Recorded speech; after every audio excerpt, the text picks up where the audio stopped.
የኬንያው ፕሬዝዳንት በኢትዮጵያ ህዳሴ ግድብ ምርቃት መገኘታቸው ግብጽ አስከፍቶኛል ስትል ወቀሳ ቀረበች። ዊሊያም ሩቶ አፍሪካ ከጸጥታው ምክር ቤት ቋሚ አባልነት መገለሏ ተቀባይነት የሌለውና ኢፍትሃዊ ነው ሲሉ ለዓለም መሪዎች ተናገሩ። ኢትዮጵያ በቀይ ባህር ጉዳይ በኤርትራ የከፈተችውን የፕሮፓጋንዳ ጦርነትና ስጋት በተመለከተ የኤርትራ መንግስት ልዑክ በኒውዮርክ ከሀገራት መሪዎች ጋር ውይይት አካሂዷል ተባለ። በተፈጸመ የአየር ጥቃት 15 ሰዎች መሞታቸውንና በሱዳን አስቸኳይ የተኩስ አቁም ስምምነት እንዲደረግ ጥሪ ስለመቅረቡ በዛሬው የዘሆርን ዊትነስ የመረጃ ሰዓታችን የምናስደምጣችሁ ይሆናል። መረጃዎቻችን እንዲደርሷችሁ ሰብስክራይብ ማድረጋችሁን አትርሱ። በያላችሁበት ሰላምና ጤና ለእናንተ ይሁን። የኬንያው ፕሬዝዳንት ዊሊያም ሩቶ በኢትዮጵያ ህዳሴ ግድብ ምርቃት ስነ ስርዓት መገኘታቸው ግብጽ እንዳስከፋት አስታወቀች። በኬንያ የግብጽ አምባሳደር ሀተም ዮስሪ ሆስኒ ድርጊቱ በናይል ተፋሰስ ቀጣይ ድርድር አሉታዊ ተጽዕኖ የሚያሳድር ስለመሆኑ ለኬንያ ፓርላማ አፈጉባኤ ሞሰስ ዋንታጉላ መግለጻቸው ተዘግቧል። አምባሳደሩ ይህንን ያሉት መስከረም 14 2018 ዓ.ም በአባይ ጉዳይ በካይሮና በአዲስ አበባ መካከል ስላለው ያለ መግባባት ካፈ ጉባኤው ጋር በዝርዝር በተወያዩበት ወቅት ነው ተብሏል። አምባሳደር ሆስኒ የህዳሴ ግድብ ግንባታ የዓለም አቀፍ ህግና የተቋቋሙ የህግ ማዕቀፎችን የማያከብር እንደሆነ መናገራቸውን የኬንያው ዘ ስታር ጋዜጣ ዘግቧል። አምባሳደሩ አክሎም ግብጽ መብቷን የሚያስጠብቅና በአባይ ወንዝ ላይ ያላትን ፍትሃዊ ተጠቃሚነት የሚያረጋግጥ ስምምነት እንዲደረስ ከ10 ዓመታት በላይ ስትጥር መሰንበቷን ገልጸዋል ተብሏል። የኬንያው ፕሬዝዳንት ዊሊያም ሩቶ አፍሪካ በጸጥታው ምክር ቤት ቋሚ መቀመጫ እንዲኖራት ጠየቁ። ሩቶ በተባበሩት መንግስታት ድርጅት ጠቅላላ ጉባኤ ላይ ለዓለም መሪዎች ባደረጉት ንግግር አፍሪካ ከጸጥታው ምክር ቤት ቋሚ አባልነት መገለሏ ተቀባይነት የሌለውና ኢፍትሃዊ ነው ሲሉ ተደምጠዋል። ስለሆነም አፍሪካ በተመድ የጸጥታው ምክር ቤት ቢያንስ 2 ቋሚ መቀመጫና 2 ቋሚ ያልሆነ ውክልና ሊኖራት ይገባል ብለዋል። የ54 ሀገራትን ድምጽ ችላ ብሎ የተባበሩት መንግስታት ነኝ ማለት አይቻልም ሲሉ የኬንያው ፕሬዝዳንት በጉባኤው አጽንኦት ሰጥተው ተናግረዋል። የጸጥታው ምክር ቤትን ማሻሻል ለአፍሪካም ሆነ ለሌላ የሚደረግ ውለታ አይደለም ያሉት ሩቶ ጉዳዩ ለተባበሩት መንግስታት ድርጅት ህልውና አስፈላጊ ነው ሲሉ መናገራቸው ተሰምቷል። በኤርትራ የውጭ ጉዳይ ሚኒስትር ኦስማን ሳልህ የሚመራ ልዑክ ከተባበሩት መንግስታት ድርጅት ጠቅላላ ጉባኤ ጎን ለጎን ከተለያዩ የሀገራት መሪዎች ተመካክሯል ተባለ። የኤርትራው ልዑክ ቡድን በኒውዮርክ ስብሰባ ከተገኙ የሀገራት መሪዎች ጋር የሁለትዮሽ ውይይት ማድረጉ የተገለጸ ሲሆን ኢትዮጵያ በቀይ ባህር ዙሪያ በኤርትራ ላይ የከፈተችውን የፕሮፓጋንዳ ጦርነትና ስጋት በተመለከተ መነጋገራቸው ተነግሯል። ልዑኩ ከጉባኤው ጎን ለጎን ከሱዳን፣ ከቡሩንዲ፣ ከግሪክና ከፖርቹጋል የውጭ ጉዳይ ሚኒስትሮች ጋር የሁለትዮሽ ስብሰባዎችን ማድረጉ ተሰምቷል። በውይይታቸው ወቅትም የሁለትዮሽ ትብብርና ግንኙነቶችን ለማጠናከር ስለ ሰላምና ደህንነት እንዲሁም በጋራ በሚያሰባስቧቸው ሌሎች ክልላዊና ዓለም አቀፋዊ ጉዳዮች ትኩረት አድርገው ተወያይተዋል ተብሏል። የኤርትራው ልዑክ ቡድን ከውይይት በዘለለ የሁለትዮሽ ስምምነቶች ላይ መድረሱ የተነገረ ቢሆንም ስለ ስምምነት አጠቃላይ ዝርዝር ማዕቀፍ የተባለ ነገር የለም። በሱዳን በገበያ ላይ በተፈጸመ የጦር አየር ጥቃት 15 ሰዎች መገደላቸው ተገለጸ። በሱዳን ጦርና በፈጥኖ ድራሽ RSF መካከል ይደረግ በነበረ የአየር ጥቃት በሰሜን ዳርፉር ዋና ከተማ አልፋሽር ገበያ ላይ 15 ሰዎች በጥቃቱ መሞታቸውን የእርዳታ ሰራተኞች አስታወቁ። ጥቃቱ ማክሰኞ ከሰዓት መፈጸሙ የተገለጸ ሲሆን ባለፈው አርብ RSF በአንድ መስጊድ በፈጸመው ጥቃት ከ70 በላይ ሰዎች ለሞት ከተዳረጉ ከቀናት በኋላ የተፈጸመ ነው። ሁለቱም የሱዳን ተዋጊ ኃይሎች በዘር ማጥፋት ከህግ ውጪ ሰዎችን በመግደል እንዲሁም ህፃናትን ጨምሮ በሲቪል ሰዎች ወሲባዊ ጥቃት በማድረስ የወንጀል ድርጊት መፈጸማቸው ተዘግቧል። ከዚህ ጋር በተያያዘ የአፍሪካ ህብረት ኮሚሽን ሊቀመንበር በሱዳን ጉዳይ በተደረገው የሚኒስትሮች ስብሰባ ላይ አስቸኳይ የተኩስ አቁም እንዲደረግ ጥሪ ማቅረባቸው ተሰምቷል።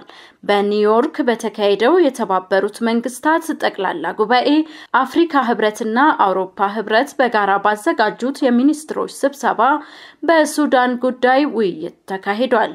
በሚኒስትሮች ስብሰባው የተሳተፉት የአፍሪካ ህብረት ኮሚሽን ሊቀመንበር መሐሙድ አሊ ዮሱፍ ሰብአዊ እርዳታ ያለምንም ገደብ እንዲደርስ በሱዳን አስቸኳይ የተኩስ አቁም ስምምነት እንዲደረግ ጥሪ አቅርቧል። በሱዳናውያን የሚመራ ሁለቱን ያካተተ ውይይት ማካሄድ ግጭቱን ለማቆም ብቸኛው ዘላቂ መፍትሄ መሆኑንም አጽንኦት ሰጥተዋል። ኢትዮጵያና ኬንያ የጋራ የመረጃ ልውውጥና ወታደራዊ ልምምዶችን ያካተተ ወታደራዊ የትብብር ስምምነት ተፈራርመዋል ተባለ። ሁለቱ የምስራቅ አፍሪካ ሀገራት የተፈራረሙት ወታደራዊ ስምምነት ኬንያ እንደ አውሮፓውያን አቆጣጠር 1963 ነፃነቷን ማግኘቷን ተከትሎ ከተስማሙት ከ6 አስርት ዓመታት በኋላ የተደረገ ሁለተኛው ታሪካዊና ታላቅ ስምምነት ተብሏል። በኢትዮጵያ የጦር ኃይሎች ጠቅላይ ኤታማዦር ሹም ፊልድ ማርሻል ብርሃኑ ጁላና በኬንያ የመከላከያ ኤታማዦር ሹም ጀነራል ቻርልስ ሙሪዩ የሁለትዮሽ ውይይቱ መስከረም 14 ቀን 2018 ዓ.ም በአዲስ አበባ ካደረጉት የሁለትዮሽ ውይይት በኋላ የጋራ በሚያደርጓቸው ወታደራዊ ጉዳዮች ስምምነቱን ተፈራርመዋል።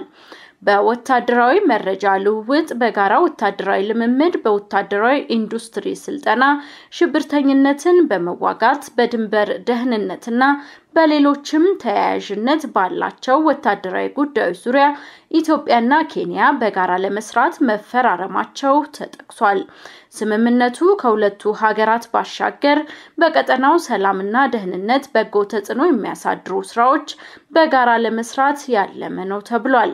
ወታደራዊ ስምምነቱ በሁለቱ ሀገራት መካከል ለዓመታት በተካሄዱ ግንኙነቶችና ውይይቶች በድንበር የደህንነት ችግሮች፣ ህገወጥ የንግድ እንቅስቃሴ፣ የአደንዛዥ እጽና ህገወጥ የሰዎች ዝውውርን ለመቅረፍ ያለመ ትብብር ለማድረግ ከዚህ ቀደም የተገቡ ቃሎች ተመስርቶ የተደረሰ ስምምነት ስለመሆኑ ተጠቁሟል።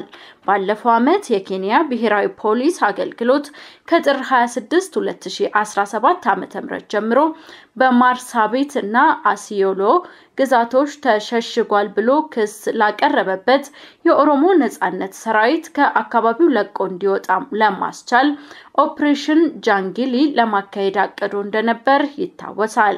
ዘመቻው የጦር መሳሪያ፣ የአደንዛዥ እጽና የሰዎች ዝውውርን ጨምሮ ህገወጥ የማዕድን ማውጫ፣ የጎሳ ግጭቶችና እገታዎች የመሳሰሉ የወንጀል ድርጊቶችን ለመከላከል ያለመ ስለመሆኑ በወቅቱ ተገልጾ ነበር። የኦሮሞ ነጻነት ሰራዊት ጥር 27 2017 ዓ.ም ባወጣው መግለጫ በተጠቀሰው የወንጀል ድርጊት እጁ እንደሌለበት በማሳወቅ በድንበሩ የሚፈጸሙ የወንጀል ድርጊቶችን ለመቆጣጠር ከኬንያ ባለስልጣናት ጋር ተባብሮ ለመስራት ፈቃደኛ መሆኑን መግለጹ አይዘነጋም። ይህ በኢትዮጵያና በኬንያ መካከል የተደረሰው አዲስ ወታደራዊ ስምምነት ከኦሮሞ ነጻነት ሰራዊት እንቅስቃሴ ጋር ግንኙነት እንዳለውና እንደሌለው የወጣ ዝርዝር መረጃ የለም። በደቡብ እስራኤል በደረሰ ጥቃት ቢያንስ 20 ሰዎች ቆስለዋል ተባለ። የእስራኤል ጦር ከየመን የተነሳ ድሮን ወደ ሀገሪቱ መተኮሱን ከገለጸ በኋላ የተተኮሰውን ድሮን ለማክሸፍ ተሞክሮ እንደነበር የገለጸው የእስራኤል መከላከያ ሰራዊት ይህ ሳይሳካ ቀርቶ በቀይ ባህር ዳርቻ ኢላት ከተማ ጥቃት ማድረሱን አስታውቋል። በጥቃቱም ከባድ የአካል ጉዳት የደረሰባቸውን 2 ወንዶች ጨምሮ 20 ሰዎች ወደ ሆስፒታል ተወስዷል ተብሏል። ለጥቃቱም በኢራን የሚደገፈው ሁቲ ኃላፊነቱን ወስዳለው ሲል አስታውቋል። የታጠቁ ቡድን ቃል አቀባይ ያህያ ሳሬያ ስኬታማ ብለው በጠሩት ዘመቻ 2 ድሮኖች በጠላት እስራኤል ኢላማዎች መተኮሳቸውን ተናግሯል። የእስራኤል መከላከያ ሚኒስትር እስራኤል ካትስ እስራኤልን የጎዳ የትኛውም አካል 7 እጥፍ ይጎዳል ሲሉ ዝተዋል። ጥቃቱ ከተጎጂዎች ቁጥር አንጻር ሲታይ በሁቲ ከተፈጸሙ ከባድ ጥቃቶች አንዱ ነው ተብሏል። የሁቲ ቡድን በቀይ ባህር በኩል የሚያልፉ መርከቦችን ጨምሮ ተደጋጋሚ ሚሳኤልና ድሮኖችን ወደ እስራኤል ሲተኩስ ቆይቷል። ጥቃቶቹ የሚፈጽመው በጋዛ ጦርነት ውስጥ ለሚገኙ ፍልስጤማውያን አጋርነት ለማሳየት መሆኑ ይገለጻል። እስራኤል በምላሹ የቀይ ባህር ወደብ የሆነውን ሁዳይዳህን ጨምሮ በሁቲ ቁጥጥር ስር በሚገኙ የየመን ክፍሎች ላይ የቦምብ ድብደባ ፈጽማለች። እስራኤል በሰናአና አለ ጀዋፍ ግዛት በፈጸመችው ጥቃት 25 ሰዎች መገደላቸውን በሁቲ የሚመራው የጤና ሚኒስቴር ነሐሴ መጨረሻ ማስታወቁ የሚታወስ ሲሆን በሁቲ የተሾሙት ጠቅላይ ሚኒስትር አህመድ ጋሌብ ናስር አልራህዊ በእስራኤል ጥቃት ከተገደሉት መካከል ይገኙበታል። ውድ የዛሆርን ዊትነስ የዩቲዩብ ቤተሰቦቻችን ለዛሬ ያዘጋጀንላችሁ መረጃዎቻችን የተከታተላችኋቸውን ይመስሉ ነበር። በየቀኑ የምንለቃቸው መረጃዎች እንዲደርሷችሁ ሰብስክራይብ ማድረጋችሁን አትርሱ እንላለን። በያላችሁበት ሰላምና ጤናን ተመኘን።